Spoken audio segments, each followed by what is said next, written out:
چاشت کی نماز جو ہے اگرچہ فرض نہیں ہے، نفل ہے، لیکن اس کی حفاظت کرنی چاہیے.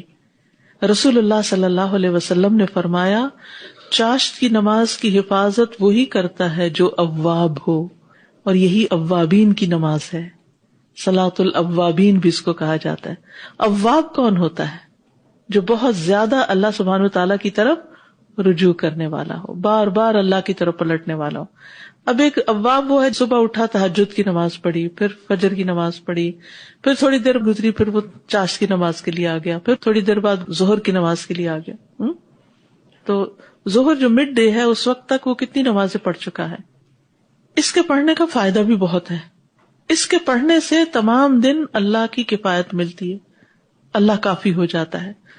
رسول اللہ صلی اللہ علیہ وسلم نے فرمایا تمہارا رب فرماتا ہے اے ابن آدم، کیا تم اس بات سے عاجز آ گئے ہو کہ تم دن کے ابتدائی حصے میں 4 رکعتیں پڑھو اور میں ان کے بدلے میں تمہارے دن کے آخر تک تمہاری کفایت کروں، تمہیں کافی ہو جاؤں، تمہارے سارے معاملات آسان ہو جائیں. یعنی جو شخص یہ 4 رکعتیں ادا کر لیتا ہے اس کے معاملات اللہ کے ذمے ہو جاتے ہیں. یوں لگتا ہے جیسے آپ نے سارا اپنا بوجھ اتار کے رکھ دیا، آف لوڈ ہو گئے. اب ہے کوئی ٹیک کیئر کرنے والا، وہ کر دے گا، ساری چیزیں ٹھیک ہو جائیں گی. اور یہ جو ایک فیلنگ ہوتی ہے نا، یہ جو ایک کیفیت ہوتی ہے، یہ جو ایک احساس ہوتا ہے، سب کچھ ٹھیک ہو جائے گا، یہ پازیٹیوٹی جو ہے اس وقت تک انسان کے اندر آ نہیں سکتی جب تک انسان اللہ پر بھروسہ نہ کرے. اور یہ بھروسہ خالی کہنے سے نہیں ہوتا، اس بھروسے سے پہلے کچھ کرنا بھی ہوتا ہے.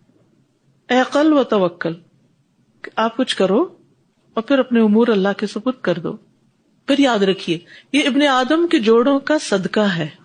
جوڑوں کی بیماریوں اور تکلیفوں میں بہترین علاج ہے، یہ آزما کے دیکھیے اس کو. نبی صلی اللہ علیہ وسلم نے فرمایا صبح ہوتی ہے تو ابن آدم کے جوڑ جوڑ پر صدقہ لازم ہو چکا ہوتا ہے، لازم ہو چکا. چنانچہ وہ جس سے ملے اس کو سلام کہے تو صدقہ ہے، اس کا نیکی کا حکم دینا صدقہ ہے، اس کا برائی سے روکنا صدقہ ہے، اس کا راستے سے اذیت والی چیز دور کرنا صدقہ ہے، اور اپنی اہلیہ سے ہم بستر ہونا صدقہ ہے. اور ان سب سے چاشت کی 2 رکعتیں کفایت کرتی ہیں. یعنی اگر ان میں سے کوئی اور نیکی کا کام نہیں ہو سکتا تو چاشت کی 2 رکعتیں جو ہیں یہ سب صدقوں کو پورا کر دیں گی، جوڑ جوڑ کا صدقہ ادا ہو جائے گا. بعض اوقات ایک انسان صرف اکیلا گھر میں ہے، کوئی ہے ہی نہیں اس کے پاس، وہ کس کو سلام کرے، کس کو نیکی کا حکم دے، کس کو برائی سے روکے، کون سی راستے سے اذیت والی چیز دور کرے. اب کیا کرے؟ کسی کو بھی اللہ نے محروم نہیں کیا.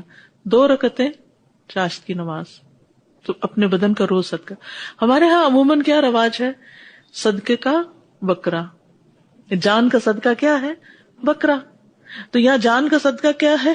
جان ہے، ذرا جان لگاؤ، 2 رکعت پڑھ لو.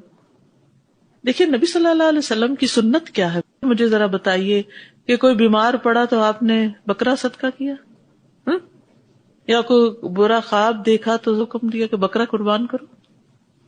باقی آپ نے اگر غریبوں کو کھانا کھلانا ہے تو چاہے بکرا قربان کریں، چاہے آپ سوکھا راشن دے دیں، چاہے ان کے بچوں کی فیس دے دیں، ان کی پڑھائی کا ذمہ لے لیں، ان کو سال میں کتابیں لے کر دے دیں. بے شمار طریقے ہیں صدقہ کرنے کے، لیکن ہمارے ہاں صدقے کا ایک ہی طریقہ ہے، اور وہ ہے بکرا قربان کرو، اور وہ بھی کالا ہو.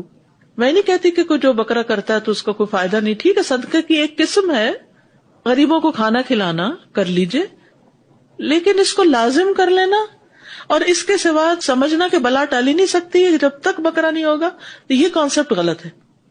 ہر صدقہ بلا ٹالتا ہے، کوئی بھی چیز کر لیجئے. اور اس وقت یہ دیکھیے کہ آپ کے قریب کس کو کس چیز کی ضرورت ہے. آپ اس کو تو روک کے رکھے ہوئے، وہ بےچارا تو ترس رہا ہے، وہ مصیبت میں مبتلا ہے، اس کی آپ مدد نہیں کر رہے، اور دور بیٹھے لوگوں کو آپ بکرے کا گوشت کھلا رہے ہیں. تو اس میں آپ دیکھیے کہ اگر آپ نے اپنی جان کا صدقہ دینا ہے نا تو 2 نفل چاشت کے پڑھنا شروع کر دیں. اگر آپ کے پاس گھر میں وقت نہیں، کام پہ جہاں جا رہے ہیں 5 منٹ پہلے پہنچ گئے، وہاں پڑھ لیجیے. کنوینئنٹ تو یہ ہے کہ جب آپ اسکول کے لیے تیار ہو رہے ہوں تو وضو بھی کر رہے ہیں، تیار ہو رہے ہیں، صاف ستھرے کپڑے پہن لیں، تو سال میں انسان جب نفل پڑھتا ہے تو بہت سکون آتا ہے بنسبت اس کے کہ آپ کچن میں کھانا وانا پکا کے میلے کپڑوں کے ساتھ نفل پڑھیں. چلے نہ ہونے سے تو وہ بھی بہتر. ان کا وقت جو ہے وہ سورج نکلنے کے 15 منٹ بعد سے سورج کے زوال سے 15 منٹ پہلے تک آپ کو کھلا ٹائم ہے، جب بھی آپ چاہیں پڑھیں. اور نبی صلی اللہ علیہ وسلم نے اس کی تاکید بھی کی. ابو ہریرہ کہتے ہیں کہ مجھے میرے خلیل نبی صلی اللہ علیہ وسلم نے 3 چیزوں کی وصیت کی ہے کہ میں موت سے پہلے ان کو ہرگز نہ چھوڑوں. ہر مہینے میں 3 روزے، چاشت کی نماز اور سونے سے پہلے وتر کی ادائیگی. افضل وقت وہ ہے جب اونٹوں کے بچوں کے پاؤں گرم ہونے لگے، یعنی جب دھوپ خوب نکل آئے، یعنی گرمی ہو جائے. یعنی آپ صلی اللہ علیہ وسلم نے چونکہ وہاں کے حساب سے بات بتائی تو ہمیں اس کا پھر خود اندازہ کر لینا چاہیے. قاسم شیبانی کہتے ہیں کہ زید بن ارقم رضی اللہ عنہ نے کچھ لوگوں کو چاشت کے وقت نماز پڑھتے دیکھا تو کہا، یہ لوگ اچھی طرح جانتے ہیں کہ یہ نماز اس وقت کی بجائے ایک اور وقت میں پڑھنا افضل ہے، کیونکہ رسول اللہ صلی اللہ علیہ وسلم نے فرمایا اوابین کا معنی ہے اطاعت گزار، توبہ کرنے والے اور اللہ کی طرف رجوع کرنے والے لوگوں کی نماز اس وقت ہوتی ہے جب اونٹ کے دودھ چھڑائے جانے والے بچوں کے پاؤں گرمی سے جلنے لگتے ہیں، یعنی اتنی دھوپ نکل چکی ہوتی ہے. ابن عباس کہتے ہیں اس کا وقت سورج کا ایک نیزے کے بقدر بلند ہو جانے سے لے کر اور زوال سے پہلے سورج کے رک جانے تک ہے، اور بہتر یہ ہے کہ تپش کی شدت کے بعد اس نماز کو شروع کیا جائے، اور یہی صلاۃ الاوابین ہے. معاذہ بیان کرتی ہے کہ انہوں نے حضرت عائشہ سے پوچھا کہ رسول اللہ صلی اللہ علیہ وسلم کی چاشت کی نماز کی کتنی رکعتیں ہوتی تھی؟ تو انہوں نے کہا 4 رکعتیں، اور جتنی چاہتے بڑھا دیتے. مہانی کے گھر آپ نے 8 پڑھی، 2 سے صدقہ ادا ہو جاتا ہے، 4 سے دن کی کفایت ہو جاتی. اور اگر زیادہ بڑھانا چاہیں، آپ کے پاس کبھی وقت زیادہ بھی ہوتا ہے اور کبھی نہیں بھی ہوتا، تو کم از کم 2 تو پڑھیں، لیکن زیادہ آپ